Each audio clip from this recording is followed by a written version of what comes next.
Hi, welcome back guys. Today we are talking about how to transfer Paysafecard to PayPal.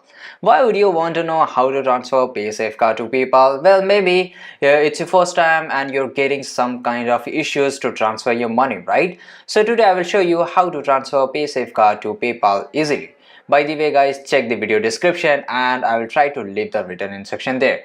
So the very first thing we have to do, we have to just go to the google.com and here you have to type transfer pay, okay, and after that you will see that this is the option and just click on the and make sure that there should be a no option, okay, so just click on the transfer pay and here you will find it, so just click here and after that you will redirect it to this page. Just click on the accept and here it's very important, so you have to enter the card details here and after that you have to enter the email address and after that the amount which you want to send. For example, let's say if I just want to transfer $25, then here I can write $25 and then you have to click on the transfer, okay. So there you go guys. If you want to know how to transfer Paysafecard to PayPal, this is the easiest way I know how.